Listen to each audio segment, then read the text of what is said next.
Muy buenos días, mi nombre es Xochitl Chávez Núñez y estoy en el Centro de Desarrollo Comunitario número 22 del DIF Guadalajara y hoy vamos a hablar acerca del tema de disciplina, límites con amor y responsabilidad. La familia es el primer contexto educativo relacionado al desarrollo y la socialización de la niñez. La disciplina y el establecimiento de los límites son los medios necesarios para enseñar valores como el respeto, la responsabilidad, la libertad y la autonomía. Las mamás y papás y cuidadores son los principales responsables para proporcionar un espacio confiable y seguro que favorezca un aprendizaje socioemocional. La disciplina y la crianza han evolucionado a lo largo del tiempo. Por ejemplo, antes, cuando nuestros abuelos eran niños, la crianza era caracterizada por el autoritarismo. Los papás eran los que tenían la verdad y solamente los hijos tenían que obedecer y no había otra opción. Entonces, quien se atrevía a confrontar la autoridad, generalmente se le reprendía muy fuertemente o incluso los castigaban físicamente. El adulto a veces tenía un exceso de control y se establecía un orden por medio de gritos, golpes, incomprensión, cero comunicación y situaciones que derivaban en violencia psicológica, física. De esa manera los niños eran maltratados. Actualmente, pues ahora sí que parece que vamos al otro extremo y con el justificante de no repetir la historia familiar, se intenta dar a los niños todo lo que piden sin establecer límites para que no se frustren, para que no se enojen o no se pongan tristes. Pero también se tiene la presión social de ser educadores perfectos, interiorizando la necesidad de ser y aparentarlo socialmente. Y bueno, con el paso del tiempo, los padres o los que cuidan a los niños generalmente se han dejado poco espacio para la convivencia familiar. Y a algunos papás pues les cuesta mucho trabajo establecer límites cuando llegan del trabajo porque pues sienten la culpa, ¿no?, de estar ausentes todo el día y al recoger a los niños o niñas de la escuela o de la casa de quien los cuida, tienen la tendencia de reparar su ausencia y cuando los niños le piden algo, pues es muy difícil que les nieguen algo.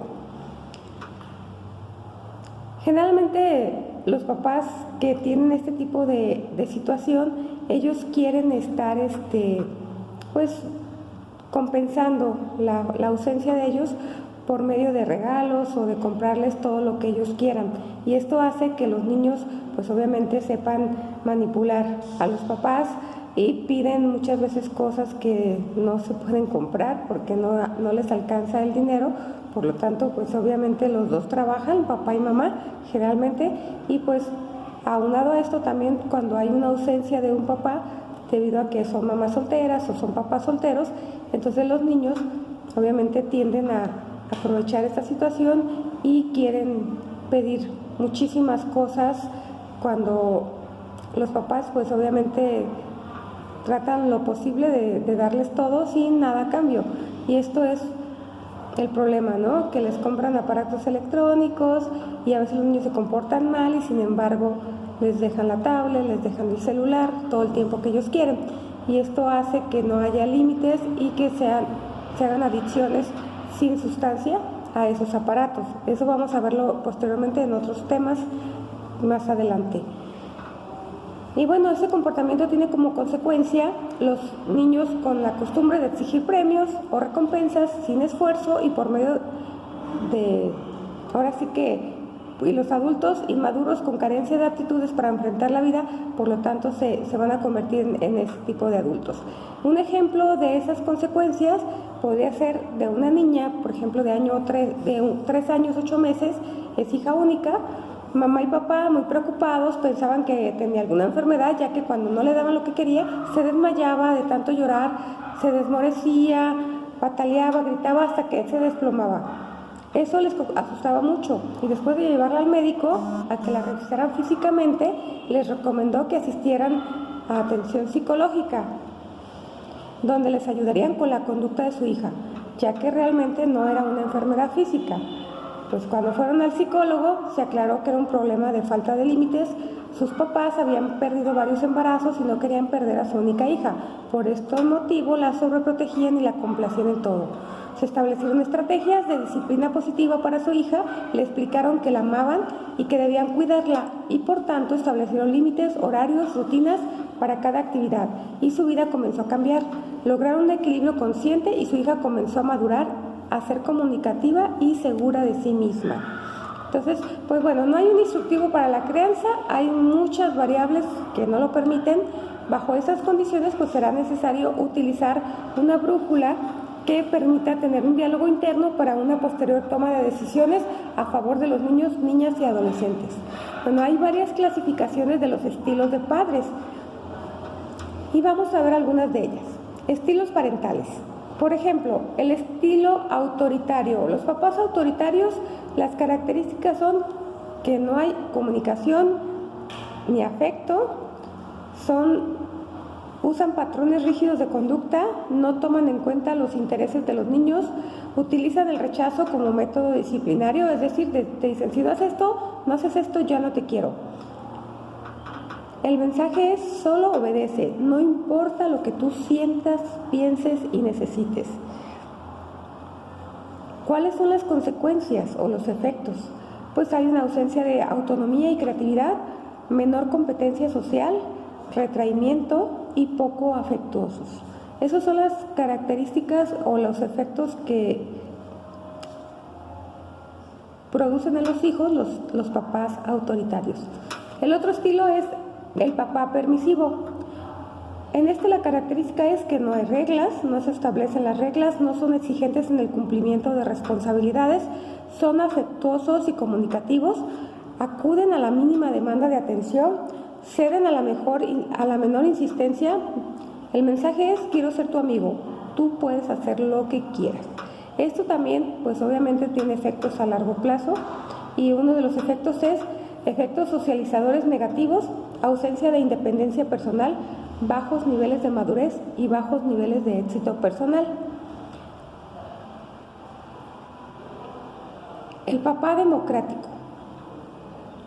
Promueve la comunicación y el razonamiento detrás de las conductas, motivan a sus hijos a valerse por sí mismos, respetan los intereses de sus hijos. Los miembros tienen derechos y responsabilidades con respecto al otro, utilizan el razonamiento y la negociación para dirigir las actividades. Si es necesario un castigo, lo hacen de manera justa, son cariñosos, delimitan reglas y son firmes para mantenerlas. Mensaje, tú puedes elegir y hacer lo que desees dentro del respeto hacia ti y hacia los demás. ¿Cuáles son las consecuencias? Desarrollan la autonomía y la independencia de los niños, responsabilidad social de las acciones, fortalece las habilidades cognitivas, es decir, los pensamientos, altos niveles de competencias personales como sociales, índices más altos de autoestima y bienestar psicológico, menos conflictivos con sus padres, muy cariñosos. Este autor que hizo estas investigaciones se llama Baumritt. En 1966 demostraron que los estilos de crianza tienen un gran impacto y consecuencias en el crecimiento de la etapa infantil y se llegan a prolongar a lo largo de la vida. Los niños y niñas y adolescentes de familias con estilo democrático tienen un elevado nivel de competencias sociales y cognitivas, mientras que el estilo autoritario ocupaba un nivel medio y el estilo permisivo se encuentra en los niveles más bajos. Ya sabemos cuál es el más adecuado. Y bueno, ahora sí que nosotros en esta época, en estos años del 2000, hay un modelo familiar, existen varios modelos familiares. Según Baeza, en el 2014, él investigó que existen otro tipo de papás muy diferentes a los que había en el siglo pasado. Por ejemplo, está el hiperprotector, que es la modalidad de familia cerrada y muy protectora. Consideran al niño frágil, se ponen en su lugar, procurando evitarle toda frustración. Aplican la asistencia rápida, el adulto interviene de forma anticipada ante la mínima dificultad. ¿Qué consecuencias trae? Los hijos no aprenden a afrontar las consecuencias de sus actos, predomina el sentimiento de que las cosas les corresponden por derecho y no se exige nada para obtenerlas. Este sistema obstaculiza la autonomía, la capacidad de elección y de aceptar las frustraciones. Existe también el papá democrático permisivo. Ahí existe una pérdida de jerarquías y la falta de autoridad. Padres e hijos son igual. son amigos. Todo se negocia. El objetivo es no experimentar conflictos, ocasionando que se ceda o se evite. Todos los integrantes tienen los mismos derechos, inclusive los niños desde edades muy pequeñas. ¿Qué es lo que produce este tipo de crianza? Es la simetría, favorece la adolescentización de los papás, asumiendo a los hijos en una inseguridad constante. No se disponen de sanciones ni reglas firmes y estables. Los hijos se convierten en dominantes y los papás quedan atrapados entre sus caprichos y deseos. Y bueno, hay otro tipo de papás que es el delegante. Y aquí hay una interacción entre cuidadores y niños con ambivalencias continuas en cualquiera de los roles. Típico de pareja recién formada que no desarrolla un sistema autónomo de vida, sino que se inserta en una organización familiar de uno de los cónyuges, llevando a una renuncia total o parcial a los nuevos roles. Los hijos se encuentran con varias figuras de autoridad, un conjunto de papás, mamás que pueden llegar a competir entre sí para satisfacer sus demandas. ¿Qué es lo que produce? Los mensajes que circulan son confusos, manteniendo a los miembros en un estado de desorientación e inseguridad continua acerca del propio proceder y la posición tomada con sus padres. Las reglas de los abuelos se mantienen válidas e inamovibles para todos. Los hijos toman a sus papás más como hermanos mayores que como verdaderamente papás, ya que ellos no cumplen ese rol. Llegando a la adolescencia les falta ejemplos de comportamientos autónomos. Y bueno, desde la perspectiva de la crianza positiva, el establecer límites se basa en una filosofía donde los adultos tratan de crear un ambiente propicio para que los niños se desarrollen emocional y físicamente de forma sana, ya que cada niño, niña y adolescente debe ser considerado como un individuo con diferentes necesidades muy específicas. Entonces, los límites no se trata solo de prohibir, sino de enseñar. Hay diferentes estrategias, tipos de normas y de límites. ¿Qué son los límites? Los límites son como un semáforo. Es decir, les voy a explicar, las reglas existen en todos lados. Las reglas existen en la casa, existen en la escuela, en la calle. En todos lugares va a haber reglas. Podemos explicarles a los niños por medio del ejemplo de los semáforos. Es decir, si nosotros no nos fijamos en el semáforo al cruzar la calle, podemos ser atropellados o podemos sufrir algún accidente o a punto de ser atropellados. Entonces, los automóviles, por ejemplo, si no respetan las luces, si se pasan una luz roja, ¿qué puede pasar? Pues simplemente van a tener una sanción. Si hay un tránsito, les va a poner una multa. Pero ¿qué pasa si un día en la ciudad no funcionara ningún semáforo? Entonces los niños les podemos preguntar eso, ¿qué pasaría si un día se descomponen todos los semáforos de la ciudad y ninguno funciona? Pues a mí me ha tocado que se hace un caos, nadie puede cruzar la calle, los carros no pueden avanzar porque todos se quieren ir y se hace un cuello de botella porque todos quieren pasar al mismo tiempo y hasta llegan a engancharse de las defensas. Entonces nadie puede llegar a ningún lado. Sería como, nadie podría llegar a la escuela, nadie podría llegar al trabajo, nadie podría llegar a su casa. Y bueno, tal vez sería mucho tiempo hasta que llegara un agente de tránsito y pudiera poner orden en los automóviles. Entonces, los seres humanos generalmente necesitamos que haya esas reglas para poder respetarnos unos a otros y vivir en armonía. Para eso sirven las reglas, para estar en armonía y para tener un orden. Entonces, es tan importante que también en la casa existan esos semáforos o existan esas reglas. De esta manera, los niños van a crecer con límites y van a crecer protegidos, porque si nosotros no cumplimos los límites o las reglas, nos podemos hacer daño. Así como no me puedo atravesar la avenida si está la luz verde, porque ya sé que me va a pasar algo malo y puede ser que hasta pierda la vida. Entonces es tan importante. Las características de los límites, ya lo dijimos en el video de introducción, que tiene que haber claridad, tiene que haber consistencia, comunicación, cuidado y la última característica es la de crear, instaurar un sentido de responsabilidad en los niños y en las niñas. ¿Qué significa responsabilidad? Saber y hacer lo que se espera de mí. Entonces podemos explicarles también eso, o sea, de un niño de 5 años, ¿qué se espera? pues está muy pequeño, no podemos darle tanta responsabilidad, pero de un niño de secundaria se esperan ya más cosas porque ya está más grande. Entonces, de acuerdo a la edad de los niños, es como le vamos a ir cambiando las reglas y los límites.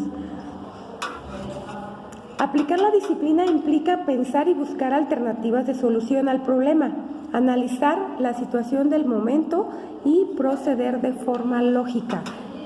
Así como, por ejemplo, de un niño se porta mal, le vamos a poner una consecuencia que sea lógica, de acuerdo a lo que él hizo. Por ejemplo, si él rompió un vaso o rompió un juguete, la consecuencia no es, ya no vas a ver la tele o ya no vas a usar la tablet. Eso no le va a enseñar a que debe de cuidar las cosas. Si el niño rompió algo, le puedes decir, ese domingo no te voy a dar dinero, ese dinero lo vamos a usar para comprar lo que tú rompiste. O si se puede reparar, el niño lo tiene que reparar. De esa manera es una consecuencia lógica. El niño va a aprender que no es hacer lo que él quiera, sino que todo tiene una consecuencia y él va a decidir si lo hace en ese momento o lo hace después. De todas formas lo va a tener que hacer y ya sabe que es diferente la consecuencia si lo hace en el momento, lo que le pediste, si le hace después o si no lo hace. El establecimiento de los límites y normas tiene beneficios. Fomentan el aprendizaje de la causa y efecto. Todo tiene una causa y un efecto. Les permite formar motivaciones y expectativas altas y en la edad adulta se verá reflejado en una persona que alcanza grandes metas. La disciplina a nadie nos gusta, pero es importante y es necesaria para lograr lo que queremos en la vida. Es decir, si yo no me levanto temprano para ir al trabajo, entonces no voy a poder lograr pagar mi casa. Si yo no me levanto temprano para ir a la escuela, quiere decir que pues voy a reprobar, ¿no? O no voy a pasar al siguiente grado. De esa manera los niños pueden entender que todas las metas las podemos alcanzar si somos constantes y disciplinados. También hay un aprendizaje de la postergación, es decir, primero haces tus deberes y después haces lo que a ti te gusta. Y si tú haces rápido tu tarea, pues puedes jugar más tiempo. Si tú haces pronto el aseo que te toca, pues puedes ver la tele o la tablet más tiempo. Si no lo haces, pues si no haces la tarea, pues no puedes ir a jugar, no puedes salir a andar en bicicleta o no puedes salir a jugar fútbol hasta que termines tus deberes. Entonces ellos aprendan y mejoran su tolerancia a la frustración porque aprenden que primero es una cosa y después lo siguiente. Nosotros hacemos un pastel de rutinas con los niños que tienen TDAH, donde se establecen horarios y actividades y ellos saben qué sigue después de cada actividad. De esta manera, el límite marca la hora, momento y lugar adecuado para cada actividad. Es fomentar una cultura saludable, equilibrada y responsable. Ayudará a entender las reglas sociales, a sentirse seguros de sí mismos y sus conductas, a correr menos riesgos para aprender a distinguir el peligro. Eso es muy importante.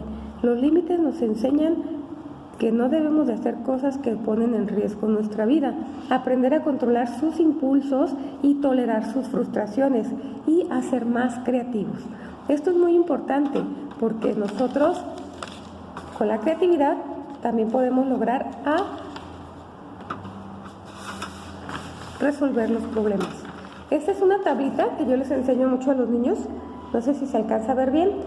Esta es la autoridad de los papás y esta es la responsabilidad de los niños. Se ve al revés, pero bueno. Aquí vemos la responsabilidad de los hijos cuando están pequeños, no tienen nada de responsabilidades prácticamente cuando son bebés. Tienen, a lo mejor cuando ya empiezan a caminar o que ya les empiezas a decir que guarde sus cosas, que meta sus juguetes a una caja, la autoridad de los papás es muy, muy grande. ¿Por qué? Porque los niños no tienen responsabilidades. Tantas. Va creciendo el niño, aquí está en el preescolar y los papás tienen mucha autoridad todavía sobre ellos porque ellos tienen muy poquitas responsabilidades. Cuando el niño está en la primaria, la autoridad va disminuyendo conforme los niños se van haciendo responsables de hacer su tarea, de hacer sus deberes. Cuando los niños van en la preparatoria, también. La autoridad va disminuyendo porque ellos se hacen más autónomos cada vez. Si un niño de preparatoria, un adolescente de preparatoria se comporta como un niño de primaria o un niño de preescolar, pues entonces va a haber mucha autoridad sobre él. Y en esta edad, generalmente secundaria o preparatoria, quieren ellos que no haya nada de autoridad, pero no quieren ser responsables. Entonces tienen que aprender a, mientras más responsables son, va a haber menos autoridad sobre ellos. Y cuando son adultos, obviamente tienen toda la responsabilidad de sí mismos, de su vida, pero siempre va a existir una autoridad. Aunque sea pequeña, va a existir la autoridad de los padres toda la vida. Entonces, con esto más o menos podemos explicarles a los adolescentes de qué se trata la disciplina. Y bueno, a manera de reafirmar todo esto, sabemos que la crianza positiva significa pues que no hay niños malos, sino hay malos comportamientos. Si tu hijo golpea a otro niño, en vez de decirle eres un niño malo, eres un niño agresivo, porque eso le va a reforzar una autoimagen negativa, debes de decirle, has hecho algo mal, no le debes de pegar a otros niños o niñas. Y de esta manera el niño entiende que está mal lo que está haciendo, no que él es un niño malo. Otra de las cosas también es cero reproches y más reflexión. Pregúntale para qué lo hizo, para qué hiciste eso, para qué hiciste esa travesura o por qué lo hiciste. Pídele que reflexione sobre las consecuencias de sus actos y que se disculpe por el daño causado. Otra de las cosas es menos negatividad, más positividad. Reforzar los comportamientos positivos, como cuando le cede el juguete a alguien o se lo presta, en vez de pegarle a un niño, cuando se enfada, simplemente se aleja para calmarse. Entonces hay que reforzarle esos comportamientos. Muy bien, me da mucho gusto que hayas prestado tu juguete, qué bueno que te fuiste, o sea, que tomaste tiempo fuera para no pelear o para no estar enojado, para que se le bajara. Dale diferentes formas o alternativas de comportamiento, de manera que el niño pueda elegir aquella con la que se sienta más cómodo. Tú puedes decirle, bueno, si estás molesto, ve y siéntate allá en las escaleras o siéntate ahí en el sillón hasta que te calmes. O también puede ser que se ponga a jugar plastilina o a pintar o a hacer otra actividad. Se puede disciplinar desde el amor y el respeto. No puedes exigirle lo que no haces. Es decir, si yo grito, hago berrinches en frente de los niños, pues entonces el niño va a aprender a reaccionar de la misma manera. De hecho, hay una anécdota muy curiosa de una mamá que la mandan llamar de la guardería y le dicen, oiga, es que su niño es muy berrinchudo. Y la mamá se enoja porque le llaman la atención y entonces sale y da un portazo en la oficina del psicólogo. Entonces obviamente es como que ya sabemos por qué el niño se comporta de esa manera. Debemos de mantener la calma, tenemos que usar la empatía, corregirlos desde el amor y la comprensión, no desde la ira y la frustración. Eso es muy importante, porque así como no podemos dar lo que no tenemos. Por último, menos límites, pero más consistentes. La manipulación, inconsistencia en las reglas, eso va a producir que los niños pues son muy inteligentes. Saben de que si llegamos de buenas o llegamos cansados y ya saben si pueden pedir o pueden saltarse los límites, ¿no? Por ejemplo, voy a ver cómo viene mi papá o mi mamá hoy, si viene de buenas, pues me va a dejar ver la tele hasta la noche, muy tarde. Y si viene de malas, pues mejor no le digo que quiero ver la tele o que quiero hacer algo porque ya sé que me va a decir que no. Entonces, los límites se deben de cumplir la mayoría de las veces. Porque si un día estoy de buenas y lo dejo hacer lo que quiere y a otro día no le permito hacer esas cosas, entonces el niño se confunde. En la disciplina positiva existen pocas normas y límites, pero se aplican de manera sistemática y consistente y puede ser a veces flexible, es decir, por ejemplo, en el horario, de lunes a viernes se tienen que ir a la cama temprano, pero el sábado y el domingo, bueno, más bien el sábado o el viernes en la noche, sí se pueden dormir una hora más tarde o ver una película ya en la noche, se pueden desvelar un día o dos, pero no se pueden desvelar cuando van a ir a la escuela al siguiente día. Sí podemos ser flexibles, pero no todo el tiempo, no todos los días. Y bueno, ya para concluir,